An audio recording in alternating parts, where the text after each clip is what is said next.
안녕하세요. 반갑습니다. 6월 14일 월요일 언약과 희생 함께 살펴보겠습니다. 함께하고 있는 저는 포트리 교회를 섬기는 김현수입니다. 함께 기도드리고 시작하겠습니다. 저희들을 사랑하시는 아버지 하나님, 오늘 이 아침에 저희들에게 새로운 생명을 허락하여 주시고 또 이 생명을 통하여 주님을 발견하고 주님과 함께 동행할 수 있는 아름다운 기회에 가질 수 있도록 인도하여 주시니 감사합니다. 아버지 하나님, 이 하루를 시작하는 이 시간 저희들의 마음과 생각을 주님께 붙들 수 있도록 인도하여 주시고 주님께서 주시는 충분한 은혜와 능력 속에 우리들이 새로운 힘을 얻을 수 있도록 역사하여 주시옵소서. 사랑의 아버지 하나님, 세상은 날로 험해지고 여러 가지 좋지 않은 소식들로 가득합니다.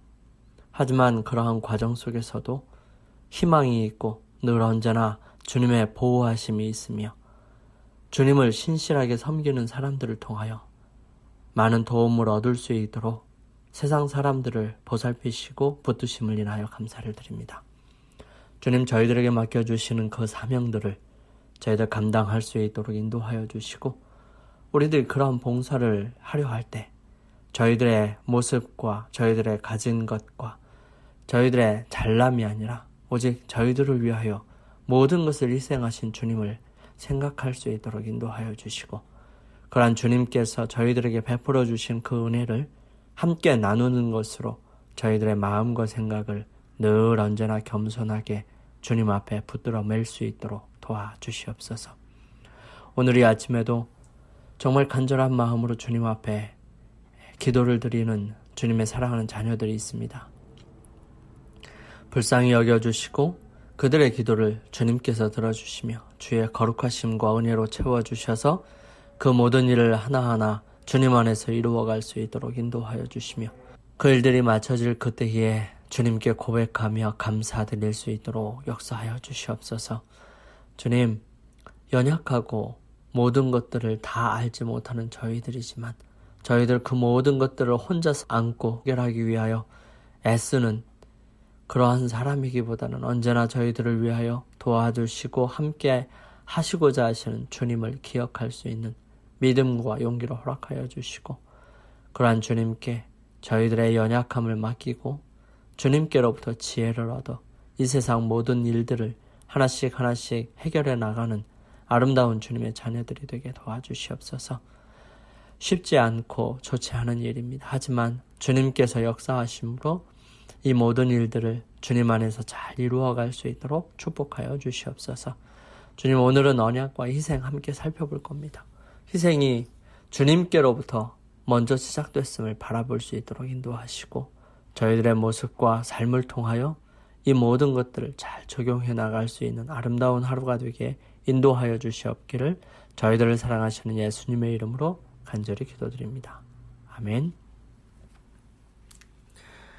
너희가 알거니와 너희 조상이 물려준 헛된 행실에서 대속함을 받은 것은 은이나 금같이 없어질 것으로 된 것이 아니요 오직 흠없고 점없는 어린 양 같은 그리스도의 보배로운 피로 된 것이니라.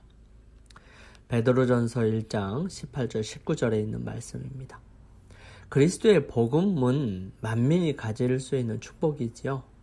아무리 가난한 자라도 가장 부유한 사람처럼 구원을 살 수 있는데 이는 세상의 재물이 아무리 많더라도 그것을 가지고는 구원을 살 수 없기 때문입니다. 구원은 즐겨 순종하고 자기 자신을 그리스도의 피로 사신 소유물로서 그분께 바침으로 얻을 수 있는 것입니다. 주어야 받을 수 있는 것이지요. 이것은 세상적인 거래이기도 하지만 하나님께서 우리에게 가르쳐 주신 은혜의 거래입니다. 구원은 즐겨 순종하고 우리 자신을 그리스도의 피로 사신 소유물로서 그분께 바침으로써 얻을 수 있는 것입니다. 아무리 고상한 교육을 받았다 할지라도 교육 그 자체만으로는 사람을 하나님께로 가까이 나아가게 할 수 없습니다. 바리새인은 세속적으로 볼 때나 영적으로 볼 때 매우 유리한 입장에 있었으므로 그들은 나는 부자라 부유하여 부족한 것이 없다고 자랑했습니다. 그러나 실상은 곤고한 것과 가련한 것과 가난한 것과 눈먼 것과 벌거벗은 상태에 있었습니다. 그리스도께서 그들에게 값진 금을 제공하셨지만 그들은 그것을 업신여기고 받지 않았습니다. 그렇기 때문에 주님께서는 그들에게 세리들과 창기들이 너희보다 먼저 하나님 나라에 들어가리라고 말씀하셨던 것이지요. 우리는 우리의 노력으로 구원을 얻을 수 없습니다. 하지만 그것을 얻기 위하여 이 세상의 모든 것을 버릴 만큼 깊은 관심과 백절불굴의 정신을 가져야 합니다. 모든 사람이 다 이 무한한 값으로 산 사람들이죠. 하나님께서는 하늘의 모든 보화를 이 세상에 부어 주심으로써, 즉 그리스도를 통해서 모든 하늘을 우리에게 주심으로써 각 사람의 의지와 애정과 지능과 심령을 다 사셨습니다. 믿는 자나 믿지 않는 자를 막론하고 모든 사람은 다 주님의 소유입니다. 모든 사람은 그분을 위해 봉사하도록 부름을 받았습니다. 저희가 이 요구에 어떻게 응하느냐에 따라 큰 심판의 날에 그에 대한 회개를 해야 할 것입니다. 그러나 이러한 하나님의 요구를 모든 사람이 다 인식하고 있는 것은 아닙니다. 비유 가운데 그리스도의 종으로 나타난 자들은 저희가 그리스도를 위하여 봉사하라는 초청을 받아들였습니다. 그리스도를 위하여 봉사하라는 초청을 받아들였다고 주장하는 사람들입니다. 그리스도를 따르는 자들은 봉사를 위하여 구속함을 받았지요. 우리 주님께서는 인생의 참된 목적은 봉사에 있음을 가르쳐 주셨습니다. 그리스도 자신이 일꾼이셨고요.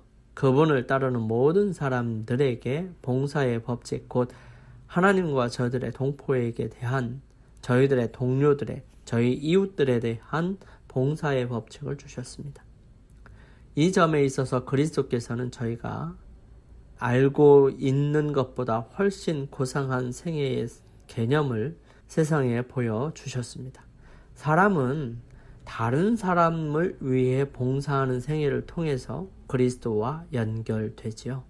봉사의 법칙은 우리를 하나님과 연결시키는 고리가 되는 동시에 우리 이웃들과 우리의 주변에 있는 사람들과 연결시키는 고리가 되는 것입니다. 예수님께서 병을 어떻게 고치셨다는 간단한 성경 기사로서 우리는 죄사함을 받기 위하여 그를 어떻게 믿어야 할 것인지를 배울 수 있습니다. 우리는 베데스다의 반신불구, 즉 안전뱅이의 이야기를 한번 생각해 볼 수 있었으면 좋겠어요. 이 불쌍한 병자는 어찌할 도리가 없었습니다. 그는 38년간이나 수족을 쓰지 못했어요. 그러나 예수님께서 그에게 일어나 내 침상을 가지고 걸어가라 라고 명령하셨습니다. 그 병자는 주여, 당신이 만일 나를 낫게 하여 주시면 내가 당신의 말씀을 순종하겠나이다 라고 말할 수도 있었던 것입니다. 그러나 그러지 아니하고 그는 그리스도의 말씀을 믿었으니 곧 나은 줄로 인정하고 즉시 힘을 써서 걸으려고 하였고 또 걷게 되었습니다. 그가 그리스도의 말씀을 따라 행할 때에 하나님께서 능력을 주셨지요. 그는 병이 나았습니다. 이와 같은 모양으로 우리들도 죄인이에요. 하지만 그 병에서, 그 죄의 병에서 나을 수 있습니다. 우리는 죄인입니다. 스스로는 과거의 죄를 속할 수도 없고 자신의 마음을 고칠 수도 없고 자신을 성결하게 할 수도 없는 것입니다. 그렇지만 하나님께서 그리스도로 말미암아 이 모든 것을 우리들을 위하여 행하시겠다고 허락하시고 계십니다. 우리는 그 허락을 믿고 자복하고 자신을 하나님께 바치고 그를 섬기기로 결심해야 합니다. 우리가 이렇게 행할 때 하나님께서는 확실히 그분의 말씀을 이행하실 것입니다. 우리가 허락을 믿을 것 같으면 우리가 사유함을 받고 깨끗이 씻음을 받은 줄로 믿을 것 같으면 말이죠. 하나님께서는 이 일을 이루시고 우리도 마치 반신불구, 즉 안전뱅이가 고침을 받을 줄로 믿었을 때에 그리스도께서 걸을 능력을 주셨던 것처럼 고침을 받는 것입니다. 우리가 믿으면 그렇게 되는 것이지요. 우리들이 고침을 받은 것을 느낄 때까지 기다릴 것이 아니고요. 나는 그것을 믿는다. 그렇게 되는 것을 내가 느끼기 때문이 아니요, 하나님께서 허락하셨기 때문이다 라고 말할 것입니다. 예수님께서는 말씀하시기를, 그러므로 내가 너희에게 말하노니 무엇이든지 기도하고 구하는 것은 받은 줄로 믿으라. 그리하면 너희에게 그대로 되리라고 하셨습니다. 이 허락은 조건이 있습니다. 즉 하나님의 뜻을 따라 기도하는 것이지요. 그런데 우리를 죄에서 깨끗이 씻어서 그분의 자녀로 삼으시고 우리로 거룩한 생애를 살 수 있게 하시는 것은 하나님의 뜻입니다. 그러므로 우리는 이러한 축복들을 구할 수 있고요. 또한 우리가 그것을 받은 줄로 믿고 받았으니 하나님께 감사할 것입니다. 예수님께로 나아가서 깨끗이 씻음을 받고 부끄러움이나 후회가 없는 율법 앞에 설 수 있는 것은 우리의 특권이지요. 그러므로 이제 그리스도 예수 안에 있는 자에게는 결코 정죄함이 없나니 육신을 쫓지 않고 그 영을 쫓아 행하는 영고입니다. 그 영을 쫓아 행하기 때문입니다. 그 후로는 우리가 우리 자신의 것이 아니고 값으로 산 것이 되는 것입니다. 너희가 구속된 것은 은이나 금같이 없어질 것으로 한 것이 아니요 오직 흠 없고 점 없는 어린 양 같은 그리스도의 보배로운 피로 한 것이니라 말씀하십니다. 하나님을 믿는 이 단순한 행동으로 말미암아 성령께서는 우리들의 마음속에 새 생명을 나게 하시는 것입니다. 우리들은 하나님의 가족 가운데 한 어린아이로 출생되는 것이나 마찬가지죠. 그래서 하나님께서 당신의 아들을 사랑하신 것처럼 여러분과 저를 사랑하실 것입니다. 여기서 말하는 대속함을 받았다라는 이 베드로의 말은 무슨 뜻일까요? 베드로가 십자가에서 당하신 그리스도의 속죄의 죽음에 대해서 이야기할 때 그가 언급한 대속 혹은 속전의 개념은 몸값이 지불된 노예가 그 속박에서 자유롭게 되던 고대의 풍습을 생각나게 한다고 교과는 설명하고 있습니다. 그리스도께서는 갈바리에서 자원하여 대속의 죽음을 당하심으로 그분의 보배로운 피로 우리를 죄의 노예 상태와 그 결과인 사망에서 구속하셨습니다. 그리스도의 자발적인 희생과 보혈의 공로는 모든 언약의 기초이죠. 이것이 없으면 언약은 무효이고요. 그 효력을 잃게 됩니다. 왜냐하면 예수님의 대속적인 죽음 없이는 하나님께서 모든 믿는 자에게 영생의 선물을 주시기로 한 자신의 약속을 공의롭게 성취하지 못하셨을 것이기 때문이죠. 로마서 6장 23절과 요한일서 5장 11절, 13절을 찾아보면 이 공통적으로 발견할 수 있는 기별이 뭐냐 하면 죄의 싹은 사망이지만 하나님의 은사는 그리스도 예수 안에서 얻는 영생이죠. 아들이 있는 자에게 생명이 있는 것입니다. 그래서 아들이 없는 자에게는 생명이 없는 것입니다. 우리에게 잃어버린 영생을 다시 회복시켜 주실 수 있는 분은 오직 예수 그리스도 뿐이시죠. 어째서 그럴까요?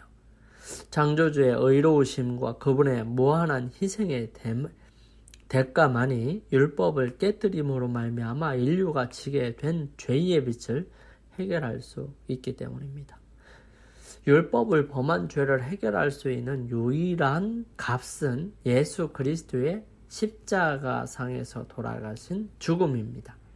그래서 우리는 예수 그리스도를 통하여 죄의 속박에서 벗어날 수 있는 것이죠. 만일 유한한 존재인 피조물이 율법을 범한 것에 대한 형벌을 감당할 수 있다면 하나님의 영원한 도덕률을 범하는 것에 대해 아무도 심각하게 생각하지 않을 것입니다.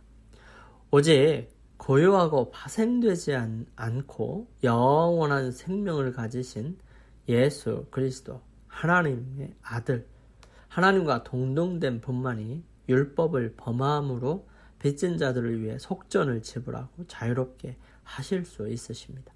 모든 언약으로 주어진 약속들은 이러한 방법으로 성취됩니다.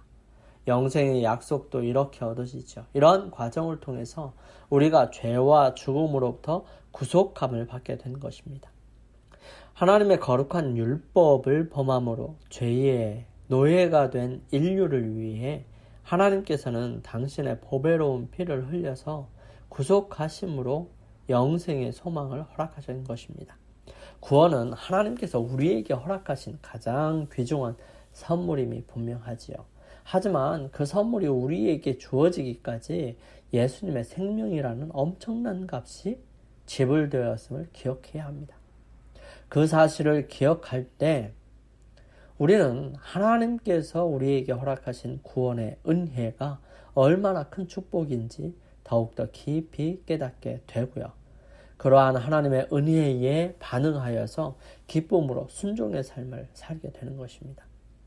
여러분, 우리가 순종하지 아니하고 우리의 삶이 변화되지 않는 근본적인 이유는 바로 하나님의 사랑에 대해서 분명하게 이해하지 못하고 경험하지 못하고 깨닫지 못하기 때문일 것입니다. 우리가 하나님을 알았다면 하나님께서 우리에게 주시고자 한 그 엄청난 희생이 우리에게 영생을 주시고자 치르신 그 엄청난 희생이 얼마나 크고 놀라운 것인지 깨닫게 될 것입니다. 하지만 그 가치가 떨어지면 떨어질수록 하나님께서 예수님께서 이 땅에 오셔서 치르신 희생의 크기는 점점 작아지게 될 것입니다. 그러므로 궁극적으로 예수님을 떠나게 되고요. 예수님에 대해서 잘 알지 못하게 되는 것이죠. 그러다 보면 우리는 예수님을 위하여 헌신하고 봉사하기보다는 자기 자신을 위해 살게 되는 것입니다. 영감의 말씀 읽겠습니다. 세상의 죄를 대속할 그리스도의 피, 죄의 벌이 무죄한 짐승에게 옮겨졌고 그 짐승은 즉시로 죄인을 대신하는 제물이 되었으며 예수 그리스도의 완전한 희생을 상징하였다.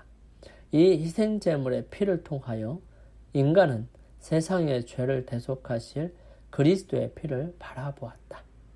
우리에게 값없이 주어진 구원의 은혜가 결코 공짜로 주어진 것이 아님을 기억해야 할 것입니다.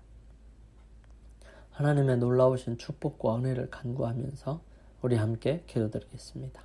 사랑의 아버지 하나님, 저희들을 위하여 치르신 그 놀라운 희생을 인하여 감사를 드립니다.